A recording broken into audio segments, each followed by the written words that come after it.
Welcome back, students, in the second part of my lecture today.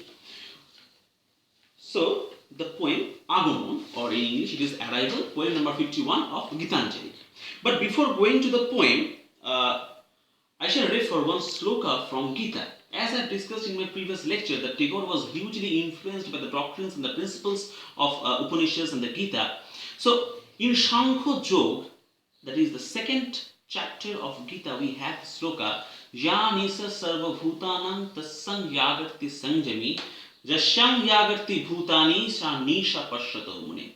It means that what is apparently night to the rest of the world, to the common human beings, it seems as light, it seems as daylight to the sages, to the people who are knowledgeable.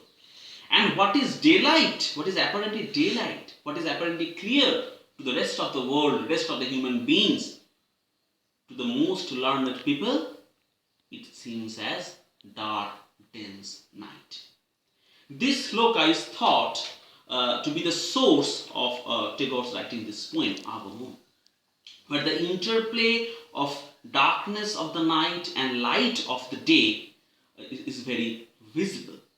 Now, this particular sloka of Gita refers to our material understanding of the world. We are deeply engrossed in our own physical satisfaction or desire. We will eat good foods, sumptuous foods, delicious dishes. We will wear beautiful, costly clothes. We will lead a life full of worldly pleasure. This is actually how we perceive the world. This is our perception of the daylight. But the sages, the knowledgeable people, whom we often term as rishis or sannyasis, they are ignorant about these mundane pleasures. They do not care about these earthly or bodily fulfillments. To them, this is the dense night. So, what is daylight to them? To the most knowledgeable people? To them, apprehension of God, the existence of that universal supreme being who is present in each and every particle, who is present throughout the world, who is pervading throughout. This is all pervasive entity who is present, omnipresent, omniscient, omnipotent. And the perception that he is living, he is present in all beings, in all living beings. This realization, this understanding of human world is actually should be the objective of human life. That what the Vipras, the sages, the rishis, the sannyasis say about. Now, if we go through the poem, this main undertone is resonated, is echoed through the stanzas. This poem is a bit lengthy. I shall, however, go very swiftly. And for your better understanding, I shall read out the Bengali verse, then the English translation. তখন রাত্রি আঁধার হলো, সাঙ্গ হলো কাজ, আমরা মনে ভেবেছিলেম আসবে না কেউ আজ। মোদের গ্রামে দুয়ার যত রুদ্ধ হলো রাতের মতো, দু একজনে বলেছিল আসবে মহারাজ, আমরা হেসে বলেছিলেম আসবে না কেউ আজ। The night darkened, our day's works had been done. We thought that the last guest had arrived for the night, and the doors in the village were all shut. Only some said the king was to come. We laughed and said, no, it cannot be. So this is our perception. We have done the day's labor, day's toil, and we are peacefully sleeping in our homes, keeping our doors shut. We do not care who will knock at the door, or if anyone can knock at the door in the night. It is beyond our knowledge, it is beyond our mundane perception, which Tagore, being the poet, is criticizing. And again we have very, very significantly the figure of the king, figure of Maharaj.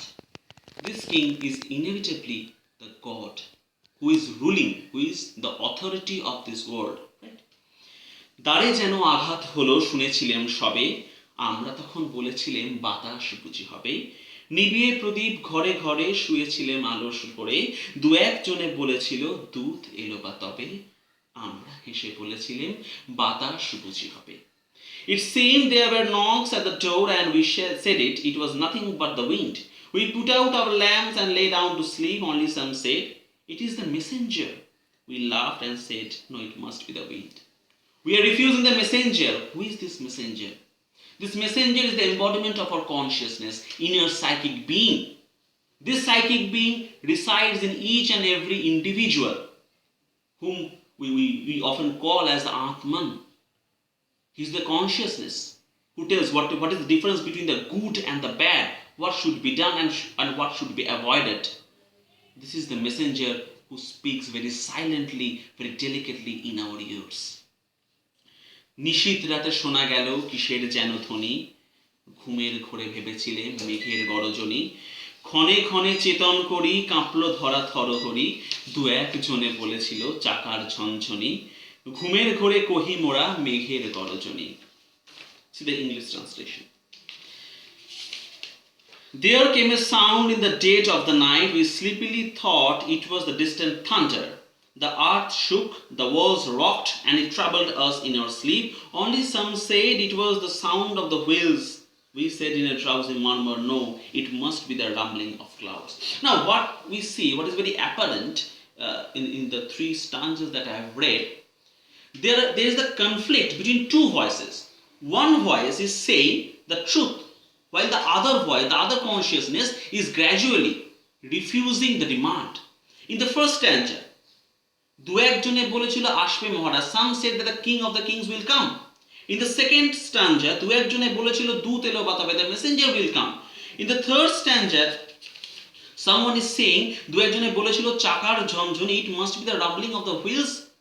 But in each and every cases, the other voice is constantly refusing, negating the demands. No, it cannot be, hote pare na. No, it must be the wind. The messenger is thought to be the batash buji hobe. Right? In the third stanza also, chakar jhanjani seems megher gorojani. It must be the rumbling of the clouds, not the sound of the wheels. And this negation is actually the ignorance of the common human beings. This ignorance lead us to perceive daylight as night and the night as daylight. Ja nisha sarva bhutana tasangyagati sanjami. We are not the sanjami people.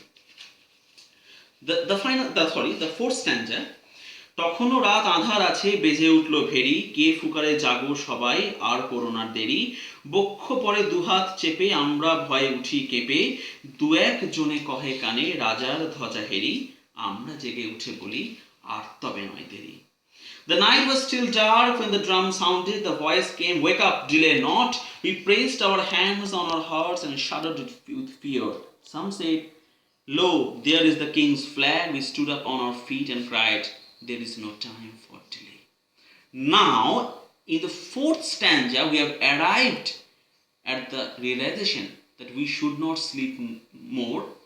We should be awake. We should get up, rise, and prepare for the commencement of the king.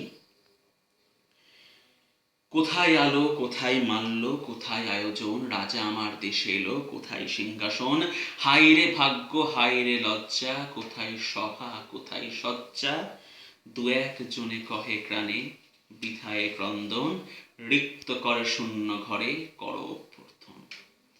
The king has come, but where are the lights, where are wreaths? Where is the throne to set him? O shame, O utter shame! Where is the hall, the decorations?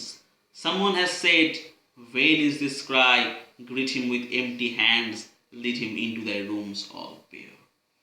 Now when the king has finally come, when the king has arrived at our place, we are very ashamed that we have not prepared anything. So who is the king? Is this a metaphor of death?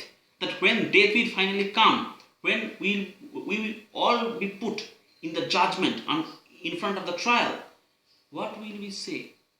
What have we done in our entire lifetime? Have we done anything productive? Have we contributed anything to this vast universe? To this cycle of war going on? We have done nothing. That is why we are ashamed. We are ashamed of our ignorance and our inability to contribute anything to this vast universe.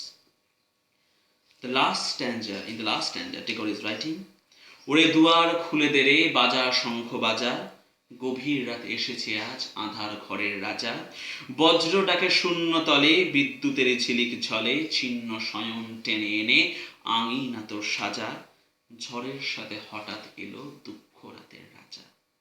Open the doors, let the conch shells be sounded. Again, the metaphor of conch, which I have discussed in the previous class. In the depth of the night has come the king out of dark, dreary house. The thunder roars in the sky, the darkness shudders with lightning. Bring out thy tattered piece of mat and spread it in the courtyard. With the storm has come of a sudden our king of the fearful night. রিক্ত করে শূন্য ঘরে করো অভ্যর্থন. So we are empty, and with these empty hands we will welcome the king. So in this poem, Tagore is talking about the arrival of the king, for whom the villagers were unprepared. They had thought that it is too late and no one would come now, so they are caught unaware in the middle of the night, as do not heed to the call of the messenger. Right? But the king did arrive at the dead of the night, and they are totally ashamed at the lack of preparations. And greetings for the most important visitor. At last they are forced to greet the royal visitor with empty hands in undecorated rooms, and they realize that he is the king of the fearful night. Right? So in Gitanjali, Tagore, being the poet, evaluates the Indians' general activities of his time in the light of the spiritual achievements of ancient India. With great despair, he records the triviality of the basis on which contemporary life of his fellow people rests in comparison to the high spiritual ideals of ancient time. So we have lost our tradition, right? We have lost the glory. Here he really undertakes a symbolical journey in this poem. The journey is symbolical from his sense of spiritual inertness to a newer world of aesthetic, universal and spiritual understanding. So the common people, the ordinary people who lack the preparedness in receiving the divine grace is a recurrent theme in Tagore's poetry. And the arrival, if we focus on the title of the poem, the arrival is designated in the same tone. Here the poet's religious or aesthetic or universal awareness arrives at a fine coalition with the arriving of the infinite, with the coming of the supreme being, the king. The poem begins with the reference of the spiritual darkness of the speaker, and here the Tagore is associating their unpreparedness and the arrival of the king in the dark night. So there is a voice of illumination also, very significantly. So that illuminated conscious voice can sense the arrival of the king of grief and night, but and they also tried their best to make others aware. But I said the other tone, they refuse to be concerned in their demands. Okay? The signals of his arrival still come to them through the sounds of knockings on the main door until the charioteer has arrived, though they often ignored as the blow of the wind and sometimes at the sound of distant thunder.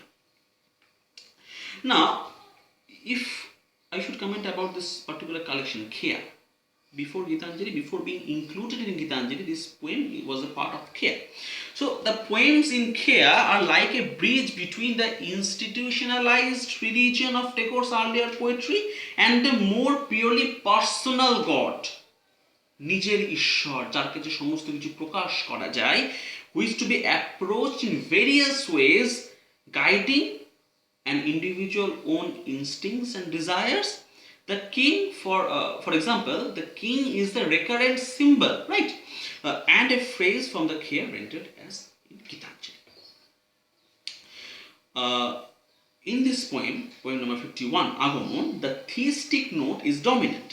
The poet finds indescribable ecstasy, right? Indescribable ecstasy. Ecstasy is the level beyond bliss, poromanando in Bengali, if we can translate. So So ecstasy is Paramananda, where the union with the divine being, the God, the infinite takes place. The goal of poet's life is the pursuit of the God, like the sloka in the Gita, Sanjami, the Sang Yagarti Sanjami, right? Not being involved, being engrossed in, or being submerged in the dense gloom of ignorance, which is similar to night. God is benevolent and all merciful here, and the poet has firm faith in the divine's mercy and entreats for the divine grace. And he at last he reconciles with his plight and realizes that God is all pervasive. So the poet now understands the presence of God anywhere, and he is ashamed of his previous negligence. So, in the traditional ancient Indian way of perceiving the world, God is both creator and destroyer. If I can say it as a God, it is the being, the supreme being. He gives us spiritual strength to conquer evil and cultivate detachment to attain freedom from bondage. The poet says that there is a reciprocal yearning between the divine being and the human being. God needs man's love as much as man needs him. And to attain this divine grace, one must be liberated from his earthly attachments. What is Rabindranath Tagore saying in Gitanjali? Deliverance is not for me in renunciation. I find happiness in all forms of life. In another poem, he is saying, obstinate are the trammels, but my heart aches when I try to break them. Freedom is all I want. So this freedom is necessary. জড়ায় আছে বাধা, ছাড়াই যেতে চাই, ছাড়াতে গেলে ব্যথা বাজে, মুক্তি চাহিবারে তোমার কাছে যাই. So this supreme being is the source of liberation, of emancipation, and this must be the goal, the aim of human life, rather than being engrossed in worldly pleasures, which is symbolized or which is the metaphor of night.